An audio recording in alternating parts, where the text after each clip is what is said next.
back there, last couple of people getting a cup of tea. Thank you all for joining the Countryside Alliance today here at the Liberal Democrat Conference. We're great supporters of the conference, always have been, and it's wonderful to see so many of you. And I'll actually introduce the panel in just a moment. We've got one addition coming as well.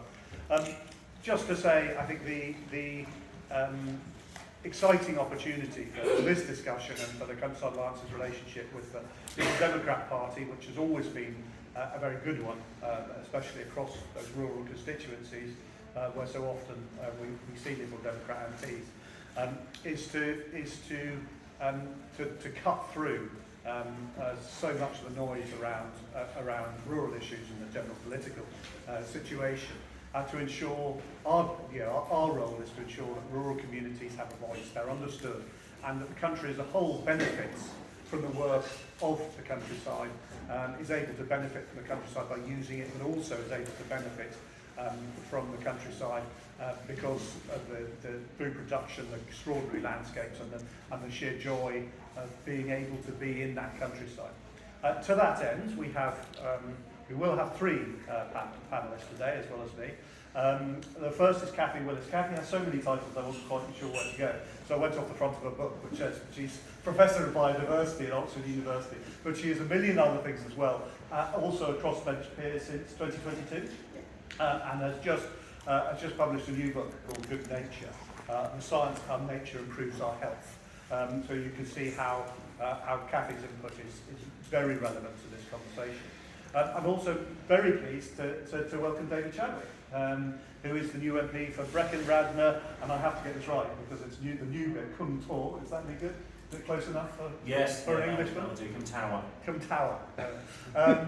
Depends where you learn your Welsh, they say. Oh, right. Well, I didn't learn any at all, which is probably safer. Solidly English. But I do love your constituency. I spend as much time in there as I can. And of course, you follow in the footsteps of Roger Williams, who was the Lib Dem MP for many years in the constituency, a great friend, a great advocate for rural communities, and a great friend of the Countryside Alliance as well. And in a moment, we're going to be joined by Alistair Carmichael. Alistair's very kindly going to make the meeting, but he's just finishing off another meeting, so he will be with us in a moment, which we're very pleased about as well. And as you know, as you probably know, Alistair has just been elected as the chair of the EFRA committee, which is a critical role for rural communities and the countryside as a whole. We're thrilled to see that he's taken that job on, and we'll be prodding him mercilessly over his term to make sure that the issues that our community are interested in are being raised at the EFRA committee, and that he is using the considerable power he will have to make sure that DEFRA is focused on the important issues for the countryside, for rural communities and the country as a whole. I'm going to ask everyone, ask the panel members to say a few words to starters around the issue of the future of the countryside. At the election, we produced a charter which had sort of 5 key areas we looked at. Connecting rural communities, which means everything from transport to mobile connectivity to access to services, an absolutely critical issue, especially in those large rural constituencies such as the one that David's now representing. We talked about tackling rural crime, which we get consistent feedback from people in our constituency is a major issue for them. Rural crime, the impact of rural crime can't be overstated. And it's a bit of a cliche, but it is true that rural crime has a much greater impact on communities because those communities tend to be so much more close-knit. So an act of rural crime can really have a devastating impact. We talked about local food procurement, which is a big issue has been an area in which the Alliance has been engaged for a long time. The opportunity to support sustainable, locally produced food, whether you're a council, whether you're government, whoever you are, and how that is good for society and the country as a whole. We are relentless in our argument that wildlife management and management of the countryside as a whole is critical. We all want to see more nature, we all want to see more biodiversity, but we're very clear that you get there through active management. And it is those places which, frankly, which are managed most, which have produced most in terms of nature and in terms of addressing climate change. And the last point on our charter is probably one which is, has a mixed response here, but it's about making Brexit work for the countryside. And that's not because we advocated Brexit, we were wholly neutral in that discussion, but the reality is it is there. And as we have seen in the last few days, reporting of massive underspend in nature projects in particular under the last government, Brexit isn't working for the countryside. How can we make the current situation better? And that transition from CAP and European support for farming and agriculture in particular to doing that through Westminster and through devolved parliaments. How can we make that work best? So I've talked far too long anyway, but I hope that sets the scene. Cathy, could you start us? What's your vision for the future of the countryside? So thank you very much, and thank you for the welcome. Yes, I'm non-political. I'm one of Tony Blair's original People's Peer. I applied to go into the House of Lords because I'd spent 5 years on DEFRA's Natural Capital Committee and ended up being so frustrated by the end of that process that I applied and went into the House of Lords. And I spent a lot of my time looking at amendments to do with climate, to do with biodiversity, education, and increasingly human health and the relationship between all of them. And the thing I just first want to say, and I think people often forget that, 90% of the UK is countryside. 90%. It is our biggest asset, and it's one of our most important assets, and yet it's one that spans about 6 departments of the government, all often with completely conflicting objectives that crash into each other at regular intervals, and trying to unpick one policy that's come from one department that has a detrimental effect on rural communities, on health, on the ability of farmers to actually manage the land, it is quite extraordinary. So I just listed this morning on my phone, as we all do, the 5 or 6 things that we're hoping the countryside is going to provide for us. The first is biodiversity conservation.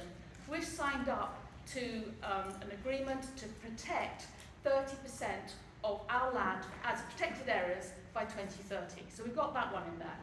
With climate change, with the new government, we've got doubling of the onshore wind capacity and tripling solar capacity by 2030, and planting 2 billion trees. 2 billion trees. So that's another huge impact on the land. Food security, not yet, there's no specific target, but there's a pledge in there that half of all food that's procured for public services should be locally produced. So you've got food in there, absolutely. Major infrastructure developments, 1.5 million new homes.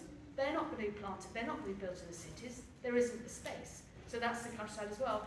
And finally, the thing that we often miss from all of this is that so many of us rely upon countryside and access to countryside for our health.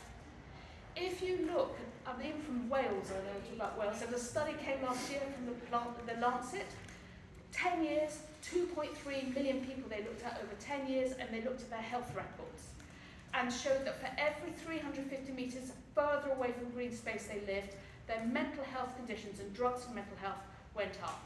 So there's a very strong correlation between mental and physical health and human well-being. And I'm sorry, I'm going to plug my book. I've spent the last 5 years pulling together that in a scientific perspective, saying, what is the evidence? I was sceptical. I'm not anymore. So what do we do? What do we need to do? Well, the first one, we need to have much more joined up thinking across departments. How do we do this? Well, we do this, I think, by creating an office for countryside management. We have an office for environmental protection, but all they're looking at is whether or not we're meeting our targets of species decline. We need a department that basically sits over these, or an office sits all over these. The other thing we absolutely need, and I hope this is going to be very much the call of the Lib Dems in the House of Parliament, is that we absolutely now need a long-promised land use framework. So every city, as far as I can see, every city has a local plan. Yet for 90% of our landscape, we have no plan. So of course there's huge competition going on, And unfortunately, what happens and what it is right now in our current legislation thing is it's the Secretary of State that decides in the end of the day when you have competition between the 2 or 3 or 4 different demands. And that's not the right place for it to sit. We need to work on existing policies so that implementation is longer term and better aligned to the people managing that land. Elms, SFIs, net biodiversity, all of these, I would hate to be a land manager right now. They are just a plethora of complicated tick box exercises. The fourth one is, and as a scientist, this is something I feel passionate about, we have to start to use scientific data, scientific technologies to help and give the data to landowners to be able to manage their land in an effective way. When I talk to farmers, I go and visit farming communities, they're very happy using drones, using computer models, using X, Y, and Z. When it comes to policies delivered by DEFRA or Natural England, they're given a spreadsheet with a tick box, and if they're lucky, an Excel spreadsheet at that. That is it. And we need to move this conversation on. We need to get the science and provide the tools to landowners. And last but not least, we absolutely now need to link up the health benefits and what we expect from the land in terms of what do we need to access in green space in order to maximise health benefits. It's not all green space, it's different smells, it's different types of vegetation, it's different shapes of vegetation. So it's a really, it moves it on from green space to what you put in that green space to maximise the health benefits. So those would be my 5 asks, or where I see from my lens, the really critical things that we need to move forward with. Thank you.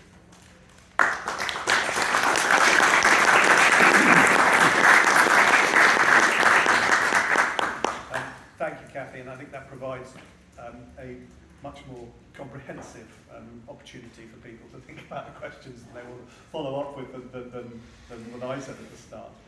David, a bit tough on you, all of however many months we are into your time, but I'm sure that having stood for a constituency like yours, you were thinking about rural issues as you were pounding the streets and the village and going through the villages.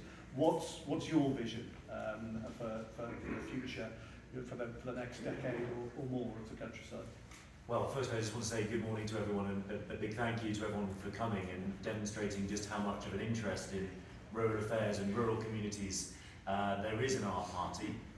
Rural communities have always been sort of tied to our party's DNA and their future are really important for our future as a party.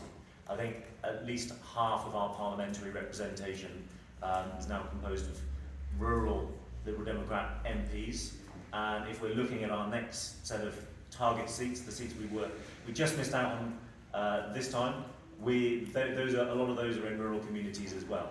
So this is extremely important for the future of our party, that we are seen sort of taking up the baton for rural communities. No doubt, in my mind, rural communities are in deep decline. Powys is the county that most of Brecon, Radnor and Cwmtari sits in, and one of the stats that, the first stats that I thought of when I took over as the candidate was that 1,000 young people leave Powys every year. 1,000 young people leave Powys every year and don't come back. So the demographic outcomes for that over the long term are disastrous, pretty expensive, and they just essentially mean that the communities are disappearing. And that's obviously sort of one of the major political themes that's happening at the moment, in terms of there are lots of village schools, and this will be constant, I know, across other rural counties and rural communities. Lots of the schools are closing because they simply don't have enough children, which is an issue that people living in urban areas might not be too familiar with. One of the major issues that I've seen so far is that people tend to believe that environmentalism and agricultural interests are pitted against each other. But actually, one of the most sort of welcome developments I've seen since becoming an MP and going to meetings with the unions is that the unions the farming unions have been extremely surprised and overwhelmed, and I would say they're not quite sure what to do with the fact that the environmentalist groups are now calling for bigger increases in the agricultural budget than the farming unions themselves. So it would look like there's a really good opportunity now for lots of the groups who care about the future of the countryside to be focusing on the same points. And the agricultural budget is clearly one of those, because that partly dictates how much income is coming in to rural constituencies. And I would say that is a point of concern from what we've seen already from this government, which is a government that does have a lot of rural MPs. So it's not a government that can afford to isolate the countryside. And yet we've seen already an indication that the agricultural budget might not be increased in the next Parliament. So that is concerning, because the multiplier effect of that in rural constituencies is pretty dire. And in terms of the Powys County Council group, in terms of what positive things are happening in the countryside, one of the great initiatives that our group have introduced on Powys County Council is essentially land reform and breaking up bigger farms, the bigger livestock farms, in order to encourage more people to go into horticultural farming. That is critical if we're going to achieve food security. Food security is a big topical issue, particularly one that's being pushed by farming unions. Well, actually, we're pretty much self-sufficient in meat already. But if we were blockaded tomorrow, we would probably run out of fruit and vegetables quite quickly, because the amount of homegrown vegetables that we produce is very, very low. So one of the initiatives that our council group has introduced is buying farms, splitting them up, and making it easier for growers to go back on to take them over. That's very good for bringing people back into the countryside, because if you're managing sheep, one person can cover a lot of land, whereas you need a lot more labour if you're going to be picking vegetables. So that's a very, very encouraging sign so far. So yeah, the three things that we'd be focusing on: agricultural budget, making sure that the agricultural budget reflects the needs of agricultural constituencies. And secondly, I think it's a very positive trend for us to take advantage of at the moment, that people care more about food now than ever before. That book about ultra-processed food, that has sort of entered common day language, and all sorts of people are talking about that. And that's got to be really encouraging for the future of rural communities, to be able to demonstrate what value they bring to all of us by talking about food. We know as a country that we spend less on food than some of our neighbours in Europe. And as was alluded to in the opening remarks, we're also all very aware, people who represent rural constituencies, that transport links are dire. Broadband is pretty much non-existent. I've met lots of people who came to help us during the general election campaign, who stayed with some members on farms and said, I'm not coming back here, sorry, but I can't work from home. So those are the sort of things we need to be fixing in order to deliver a better future for rural communities and our very own version of Shire liberalism. Thank you very much for coming.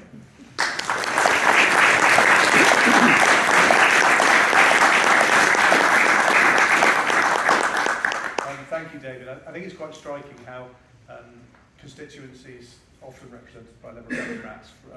Whether I farmed in North Devon when Nick Harvey was the MP in North Devon, and those social issues, whether you're in Mid Wales, whether you're in the West Country, whether you're in Cumbria, in Tinfarrancy, and obviously whether you're if you're up in Orkney and Shetland, those issues around depopulation and keeping young people in communities, especially, and those other social issues they're just resonant across the margin. People might describe it as the margins of our country. We think it's the most important bit. Alistair, anyway, thank you so much for coming along.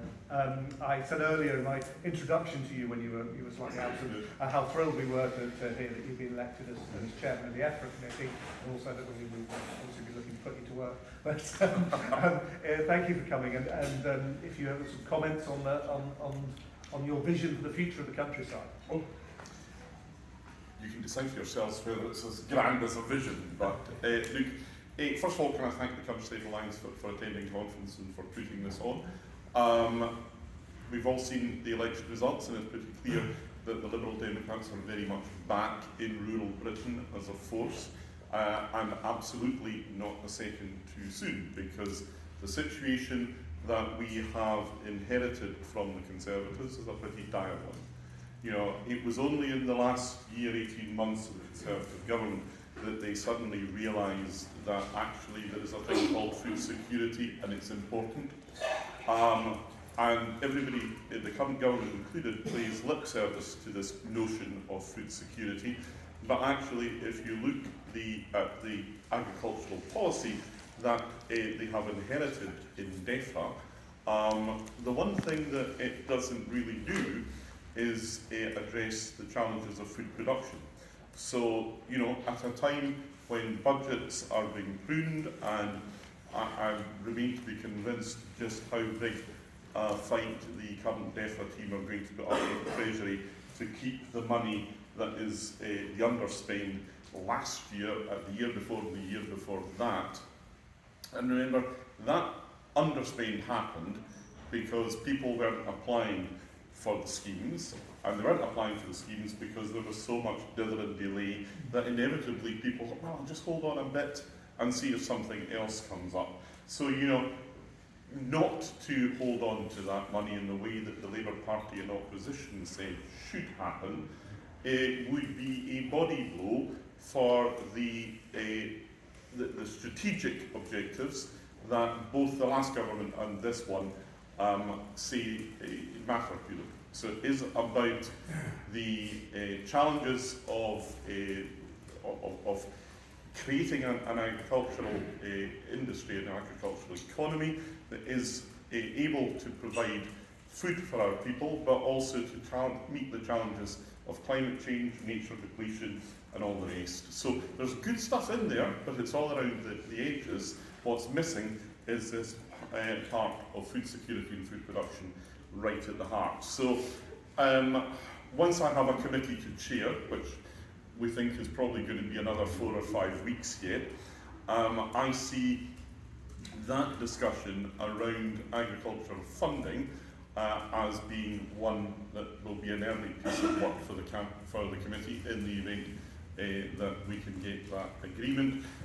Picking up and finishing off some of the work that the previous committee did in relation to water companies, sewage discharge and the rest of it, is also going to be pretty early on our agenda. And after that, I'm like the proverbial kid in the sweetie shop. I just look around this vast policy landscape that DEFRA has, and I think, yeah, there's something that really needs attention. Yeah, we need to have a look at that. We need to have an evidence session on that. And that's only the stuff that's within DEFRA, because actually there are a whole range of other issues that have a very direct impact on the countryside, and we are the Committee for Rural Affairs, remember. Neil touched on one, talking about transport. I would add to that list the position of the supermarkets as the customer for most of our food producers, and the continuing failure of organisations like the Groceries Code Adjudicator actually to bring a bit of equity and proper functioning to that market and to end the dominance. Because, you know, I've done it myself today. I've spoken about money from DEFRA as being agricultural support.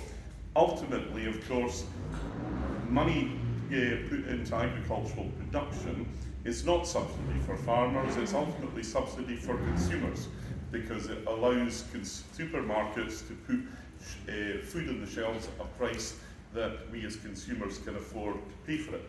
And that's where, again, the legacy of the last government has its impact, because if we're not producing food for ourselves, then inevitably we will be importing it. And if as a consequence of the trade deals that were struck by the last government, we are importing food from countries that do not produce the same environmental and animal welfare and even labour standards that we insist on our producers, then we will again be putting our own industries at an immediate disadvantage.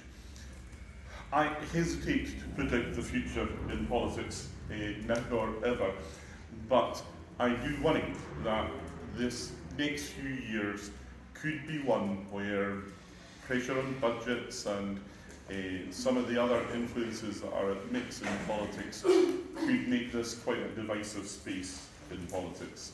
So, as chair of the EFRA committee in the House of Commons, I'm this tunes into the work, I think, of the Countryside Alliance. Building that understanding between people in the countryside and people in the city and the towns and the villages of how each other has to live is going to be absolutely critical. Because if we allow these issues to become divisive, then I'm afraid it will work to the disadvantage of people in rural communities. It will certainly work to the disadvantage of our farmers and our food producers, our growers.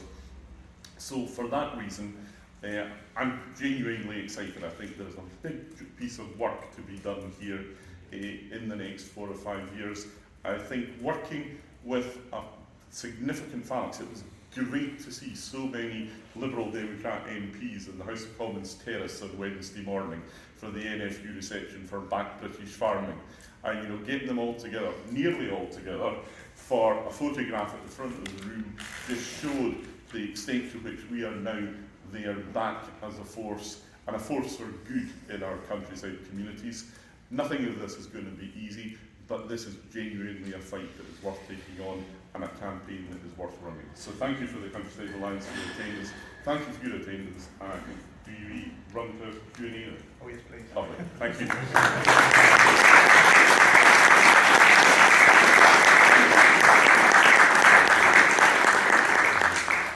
Yes, I usually abuse my position as chair to push agendas, but I think given we've got a wonderful crowd here today, and I think there's going to be a lot of questions coming out of all the contributions there.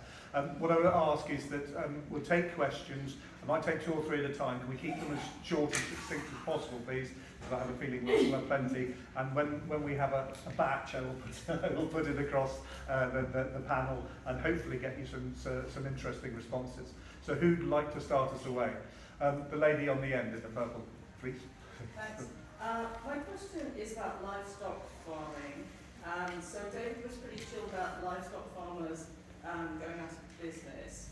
And what I see in my work is livestock farmers, especially in Devon and Cornwall, going out of business not for horticulture, but for resi development and tourism. What is and it seems to me, over the last few years, natural England sort of by stealth has been putting livestock farmers out of business. Even though now I'm not expressing an opinion on that, but it wasn't the stated government policy, so I object to it being done myself. What's the position of Liberal Democrats on the future of livestock farming? Thank you, that's a great question. David, don't worry, we'll give you an opportunity to respond to that very quickly. Can I have the gentleman here just behind, yes? Yeah, thank you very much. My name is Tony Vickers and I'm a councillor in West Berkshire, which is 75% protected landscape. And it's the North Wessex Downs protected landscape, and we now have 5 Liberal Democrat MPs representing more than half of that area, and my ward is 95% protected landscape. My background is a chartered land surveyor, and I did a lot of work on the National Land Information System, which never came in. So my question was prompted by what you said, Professor, about the need for a national land use framework. My question really is something I'd like all the panelists to answer. How do we help decision makers, whether they're farmers, landowners, councils, or the multitude of government departments, make the best decisions? We haven't got data on value for all of that. And what does value mean anyway in the changing food market? And our district has now been asked by the new government to double its housing requirement from 500 a year to 1,000 a year. So I'm really worried about the pressure on my district from all of that and how we balance the need for housing, especially in rural areas, and we work very closely with landowners who need more work, just as you've been saying, need more work for changing the way of agriculture. So that's my question. How can we get better decision making by all concerned? Those are two big issues, so I think we'll just take those 2 for starters in reverse order. If we could start with you, Kathy, but then other views on land use. Well, I completely agree. We've got to actually start to look at the UK as a whole, and we've got to start to do optimisation, because what we're looking at are stacked benefits. Which areas should we be protecting because we know they're absolutely stuffed full of rare, endangered, exotic species we want to keep, and we want to meet those targets, and which areas can we be putting housing into because it's near to particular areas or it's going to rejuvenate the rural economies. It's possible to do, but we have to do it in a holistic way, in the same way as city plans, as I understand it, that local plans are working, but it cannot just sit in DEFRA. That is my absolute number one. It needs to be done across the departments and then prioritise, and it doesn't need to take 10 years. We've been promised this UK framework strategy now for I think 7 years. It's never come through. It's time we get this actually to say who's doing the work, what modelling are you doing, and even with incomplete data you can still do it. But we seem to be waiting for this perfect data set before we start. And it drives me mad, because if you work in a university, you're never going to have a perfect data set, but you do what's best, and then you can kick the tyres. But we don't have anything to kick the tyres on right now, so I think that's where I would say we need to get going, and I very much hope Lib Dems, and under your chairmanship, this does become a priority. Okay, actually I should start with a declaration of an interest which covers both of these questions. First of all, I own a farm which holds about 200 ewes and now 15 cows and a bull. So livestock farming is something in which I have a very direct financial interest. I don't get any money from it.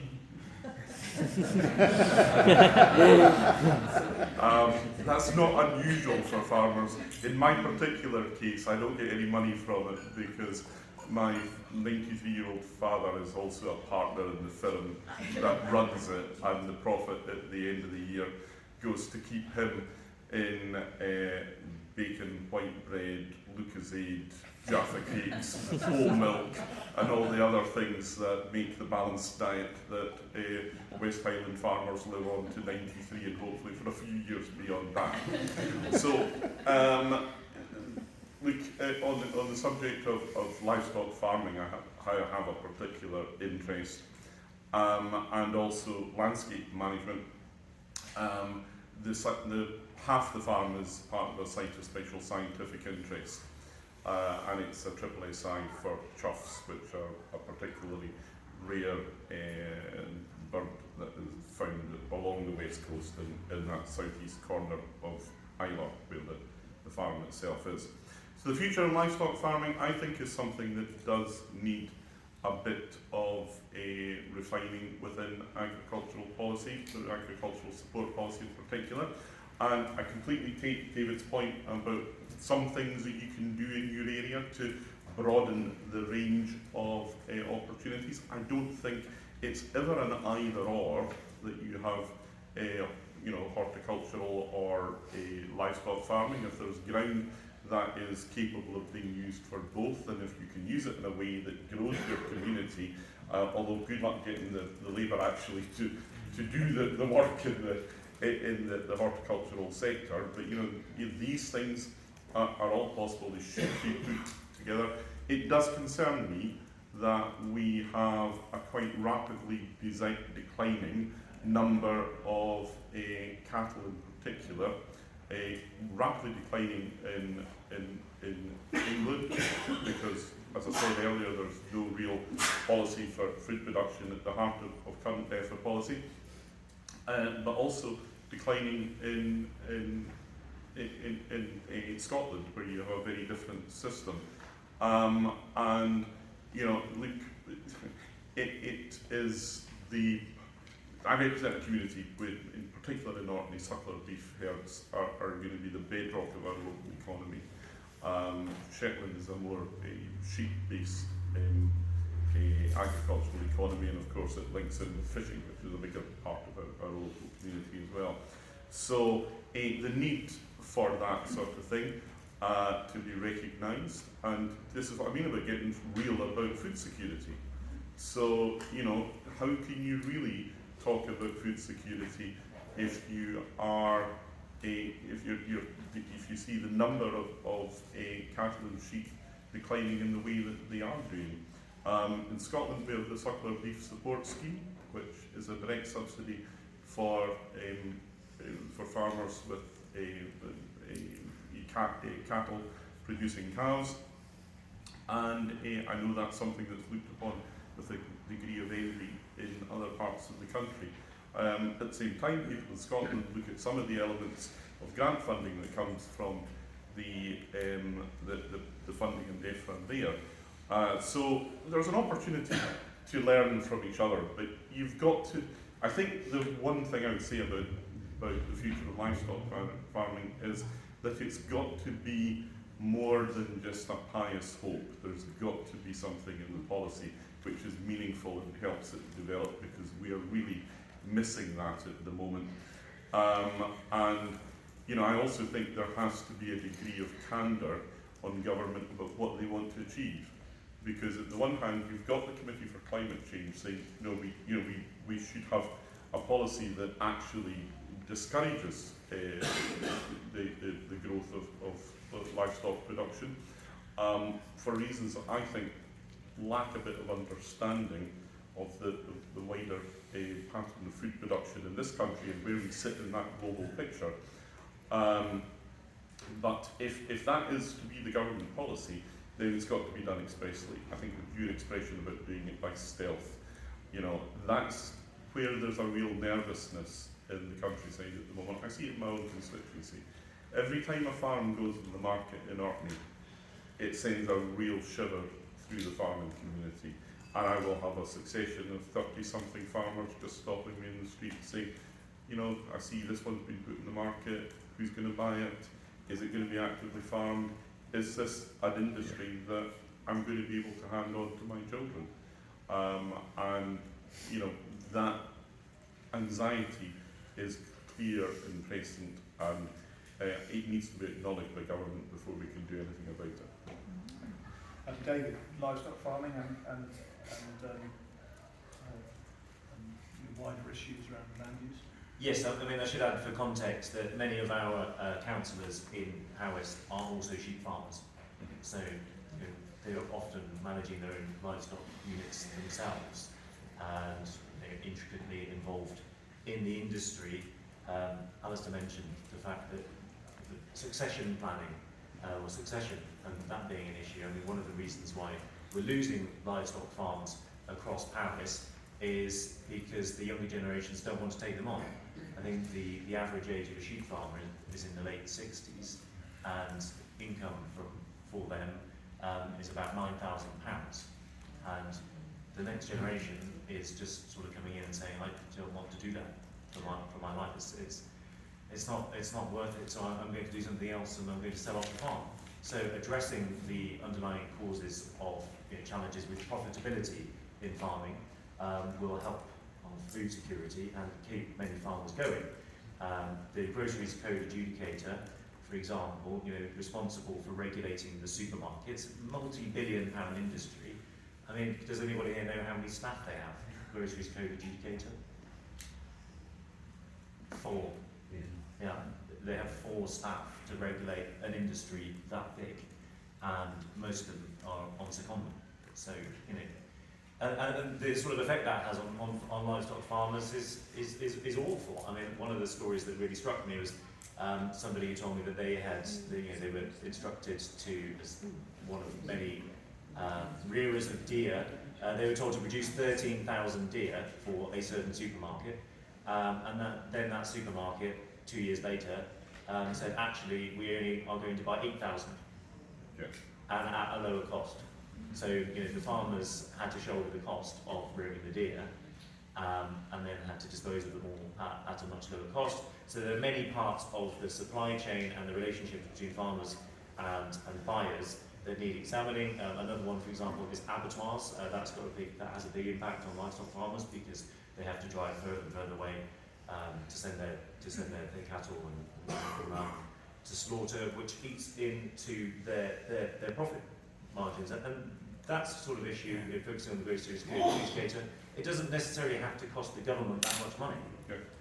We can understand that there's not an endless pot of money to share, but strengthening the regulator would bring more money into farming, give farmers more stability, without necessarily costing tens of billions of pounds. Thank you, David. I said I'd like abusing my position, so I'll go too quickly. I wanted to pick up, Alistair made a very good point about avoiding conflict, and I think there's 2 areas within this discussion where we are very concerned that there is the potential for conflict. not so much between town and country, because that's a sort of rather cliche, but certainly conflict between people with different views. Coming on the land use side, one of those critically is around is planning, and we're seeing across swathes of rural England in particular, huge pressure for housing development, yes, but also the whole drive to net zero. And solar is an issue that comes across my desk on a very regular basis. And the concern is not, and this isn't about NIMBYism, because that is, I think, I hope everyone in this room would support that we are going to have development. We're going to have development to address climate change. We're going to have development to address the lack of housing and the increasing population in the country. But what it does seem, and I think personally with some justification to many people in the countryside, is that the assumption is that the countryside is going to suck this up. Yeah. Solar is a classic example where the assumption is increasingly now that that's going to be on greenfield sites. And I drive through Milton Keynes. There are thousands of acres of Amazon warehouses, and there's not a single solar panel on top of any of them. You know, in my own part of the world, in Hertfordshire, right, my own town, it's got 6,000 new houses, not a single solar panel on the top of any of them, yet there is productive agricultural ground going into that. But doesn't that actually come back to we need a land use framework? Absolutely. Yeah. Because without that, these debates go on every single time. I hear the time, and I completely agree that we should not be taking prime agricultural land out for solar panels. We just shouldn't. But on the other hand, we also want to have renewable energy. Yep. So we need to bring energy into agriculture, into health, and without any plan, we're all going to be having these debates in the next 5 years. And I just feel, we've been promised this for 6, 7 years now. Let's hope that we can really come together to pull this and drive that forwards. That's absolutely, yeah. I couldn't agree more. Do you want me just to pick up that? Sorry. Look, Tony Blair used to talk about joined up government, and it seems to be that the more politicians talk about joined up government, the more fractured and silent politics then government becomes. And again, to draw on my own experience, my father in his latter years has taken away the cattle to keep the farm going more profitably than ever, just with sheep. But the chuff, the bird that we're protecting with the SSI, likes the mix of both sheep and cattle, because they dine, I'm conscious of the fact that we're just going to lunch, on the manure from both. So you've got two government arms, both promoting laudable objectives, but working in contravention to each other.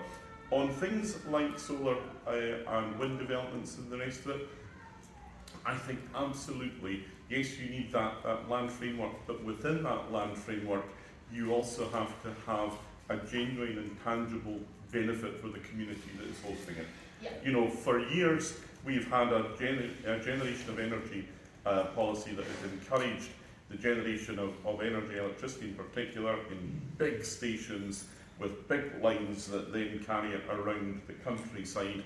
We've now got a much more diffuse pattern of generation, and that does change the landscape. It does change a lot in rural communities.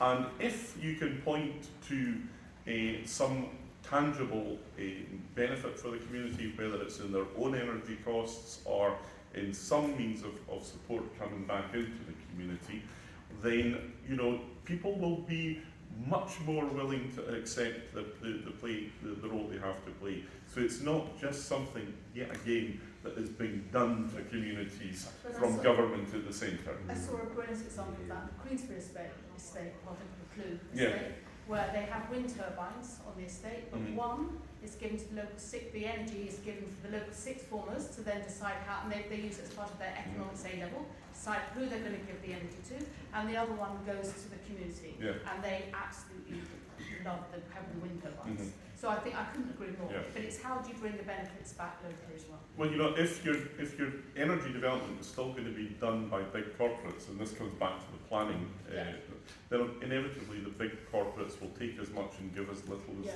they can. That's where there's a role for government to intervene by meaningful regulation. We've covered those issues. I'm sure we'll come back to them, but I think really important stuff. So I'm going to pick up a couple of others. The lady in the white top. Thanks. Kathy, you mentioned the importance of countryside and green spaces for health and well-being. We've seen a massive increase in blue and green prescribing. Sorry, my name is Action. But yeah, we only have access to 8% of our countryside, 3% of our waterways, and increasingly, you know, the importance of access to our nature and vital spaces is even more important to those with disability, have even less access to nature and land. So my question is to the panel, everyone on the panel, is what's your vision for access to nature and land and the importance that gives us as humans? Great, thank you for that. The gentleman. Thank you.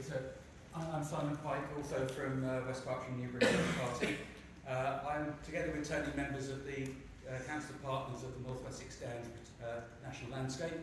I'm also a town councillor in Thatcham, leading on the development of the local plan. And it's obvious that almost none of the sites that have been allocated are within the 71% of our area, which is the national landscape. And of course, the protection of the national landscape was enhanced last year through the Regeneration Levelling Up Bill Act. So my question is the balance between the protection of landscapes in those various types of protections and the needs of the people who live within them right? And if not, how would you change that? Thank you. Thank you. Let's go through the gentleman with the beard. Well then, my name's Ali. I'm from Fairshare, the UK's largest food redistribution charity. We waste about a third of the food that we grow. It goes to a deal, we plough back into the field. We think it should go to people. My question is pretty predictable, to be honest. What more can the government do to tackle food waste? Thank you very much. Dave, do you want to crack away with that? We've got rivers and access in particular, what's the position on access, landscape protection, and how do we tackle food waste? So Pen y Fan in Banau Brycheiniog, Brecon Beacons, is one of the most visited mountains and tourist attractions now in Europe, which just shows how many people really want to get into nature. And that's something that is extremely good for Brecon because it brings people into the area, it brings income into an area that has been lost from the decline of some of the local industries. One of the major topics that comes up is the fact that there aren't many areas for people to go other than Pen y Fan because there's been no investment in the paths for a very long time. You know, the styles are broken, they're not well marked out, and therefore people aren't able to sort of to branch out. And obviously we have many other mountains, and that's the same true there. I understand that our party is poised to pass policy at this conference in terms of improving access to nature, focusing on those issues. So again, that comes down to government action, making sure that funding is there and available for local administrations to be fixing those and securing those. Food waste, I will acknowledge that I'm not much of an expert on that issue, so I won't try and answer that one. Thank you. Kathy. So I completely agree. I think access to nature is critical, and we need to increase it. But I also understand that if you talk to farmers, they've got particular crops or particular animals where actually access to nature doesn't necessarily work. So it comes back to working out how do you divide up that landscape, how do you reward farmers for providing access to landscapes which they feel people can go on, and making sure that those also are accessible to people who have a more less ability to go on them. And we just need to think of this much more in a sort of framework way, and actually really start to think about, okay, which parts of the landscape would you allow people in your land? And then if we invest, the system or the government invest in those footpaths, and acknowledging, people do. I'm terrified of cows, I'm sorry, and they always chase me, so I don't go in a field with cows. But then it's also that whole question of, okay, so where on that landscape can I walk to get the benefits? And I think the other thing we have to be really, really careful about right now is that we have policies coming through where we're going to say we're going to build all these new homes, and then we're going to put nature outside the cities. But actually, we also have policies that say that everyone needs to be within 15 minutes walking distance from green space. That is a national policy that was in the Environmental Improvement Plan, and we signed up to it internationally at COP 2 years ago. So where does that fit into this policy framework? And I think it's really important we think about that. But I do appreciate that not all, the right to roam makes me, and I've heard loud and clear from sometimes, that makes me very nervous because, of course, sheep and dogs don't necessarily go walking. Fine, but that doesn't mean to say then all land is off limit, because it shouldn't be. So that's absolutely right. I think if you start with blanket rights and entitlements like the right to roam, then you do get into a very messy and divisive conversation very quickly. The example we just heard there about dogs and sheep, classic, the consequences for farmers and sheep farmers in particular, of people with dogs that are allowing them unreasonable exercise in the land, and then you get sheep worrying and whatever else, is absolutely catastrophic. For the farm, it's not just the financial cost of losing sheep, it's actually a really traumatic experience for the farmers to have to clean up and deal with afterwards. Let's not forget that farmers have the highest suicide rate of any occupation in the country at the moment. So I think if you look at access to the countryside in isolation, then you're doing yourself a disservice. I think you have to have an education programme that goes along with that, so that people understand that there are reasons why they have to keep their dog under control, and especially at some times of the year compared to others, and that there are reasons why they shouldn't be going through a field with cows, and certainly not with bulls. I was born and brought up on a farm. I share some of your anxiety about cows, and I always keep a good 50 to 100 metres between myself and the bull. As the years go on, that gap widens. Because look, you're dealing with domesticated animals, but you have to understand the way the way they see you as much as you're seeing them. The balance between the environment and those who, the landscape and those who live in it, I think that's absolutely central to the way that we do government. The danger is that you say, well, that's a site of special scientific interest or an area of outstanding natural beauty or whatever it's going to be, so that's off limits for development. And all you do there, it's like squeezing the balloon, the pressure appears somewhere else.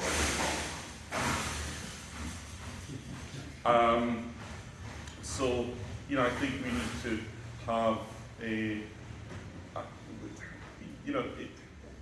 it's about bringing communities along with you as much as anything else, but if you've actually got an overarching framework that doesn't allow you to bring them along with you, then you're into immediate conflict there. Food share, we had a chat about this earlier. Look, apart from anything else, I'm a West Highland Presbyterian Scot by birth and upbringing. I hate the idea of wasting anything. When so many people are living in food poverty in this country, it absolutely appalls me. So it's something I would quite like the committee to do a piece of work on, if I can persuade my colleagues to do that, because it should be a quick and easy and cheap win for us if we do it properly. If I could just add to the food waste one, I run a college in Oxford, has 750 students, huge food waste.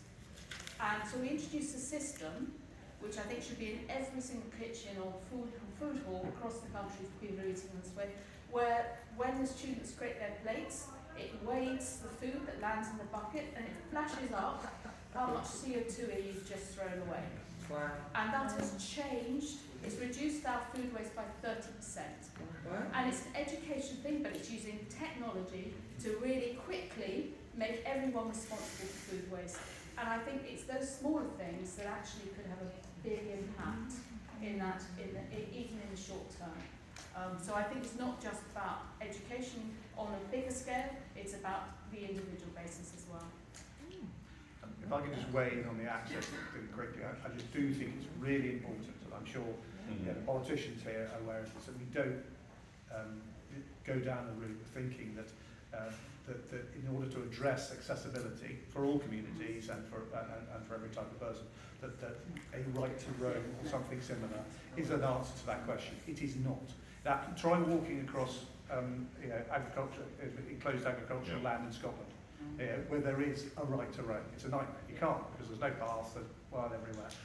The critical thing, and I think this came through from what David said and others said as well, is infrastructure. It's about ensuring we've got 140,000 miles of bridleways and footpaths of access in England and Wales. 8% of the land is already accessible, including places like Brighton, so I can't pronounce the new name for, so I shall try. What is critical is that, and I think the rural community is absolutely up for this, is ensuring that the right parts of that network are developed in a way that there is infrastructure which allows everyone access to them. And we can do that with the existing structure. Otherwise, the alternative is to get involved in sort of culture wars over the countryside, which is on several different issues. Helps know whether it isn't the answer, and will just end us up in a pointless fight. In my view, anyway. I'm sorry for abusing my position again. The lady back there. Thank you. Alison from basically Dartmoor. I am on the Access Forum, but my question is about people funding. I actually sit on the panel that gives out the people funding to the landowners on the Dartmoor panel. I know all the different national parks have got farming and protected landscape funding. It dries up in March, next March. It's been incredibly successful where Elms wasn't.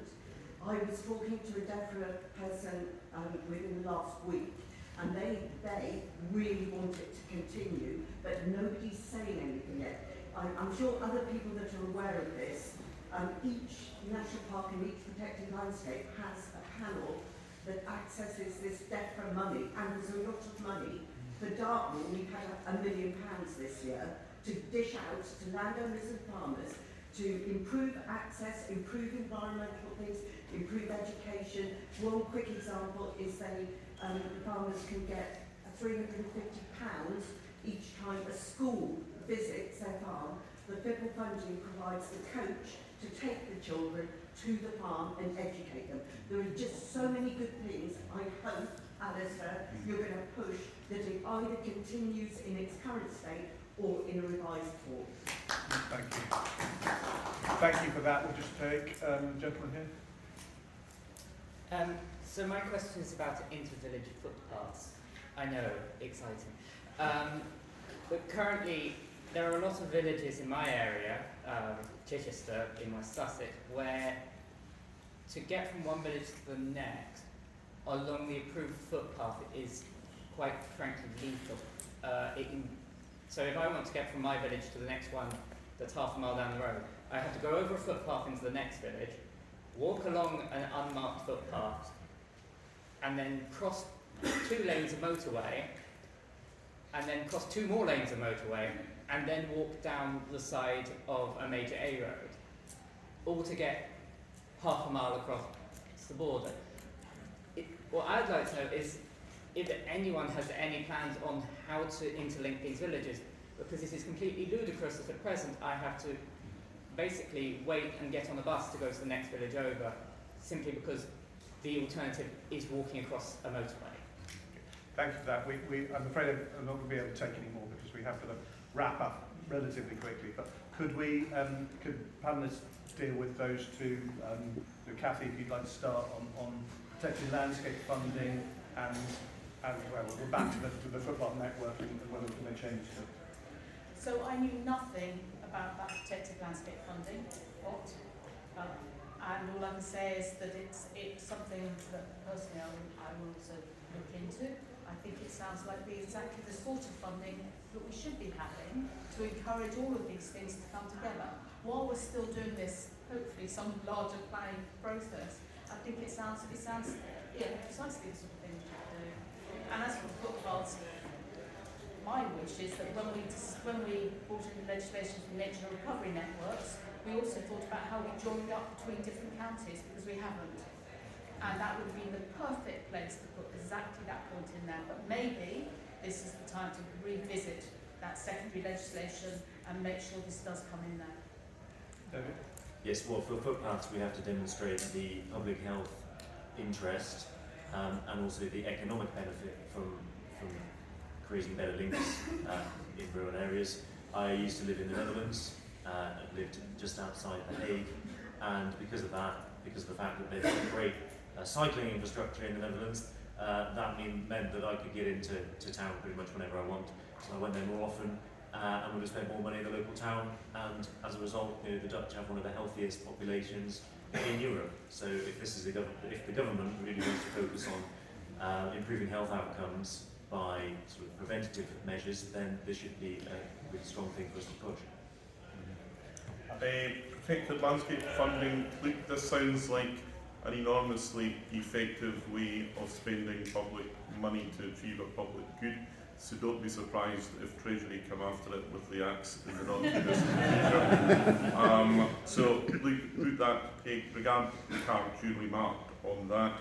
And on footpaths, again, look, this is a decision that needs to be taken at the lowest possible level. This is a community decision about what is necessary for people living in a community, and the sort of inexorable force of centralisation and restriction on things like this ends up producing outcomes like the one that you've just described. So there's no quick and easy answer to it. It does come down essentially to how we see government and how we should be doing it.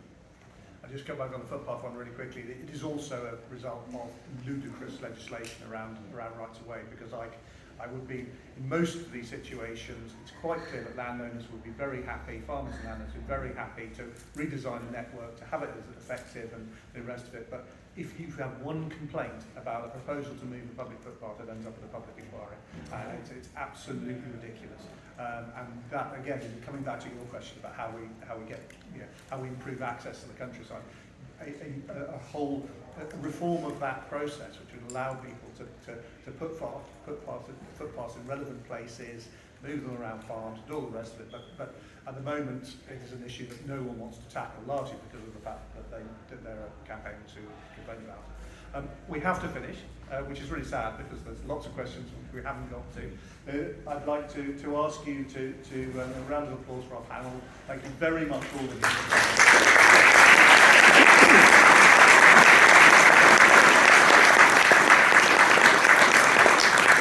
In many ways, that was the start of a discussion rather than end to it, but thank you all very much indeed, and thank you, Alice, Kathy, David. Thank you.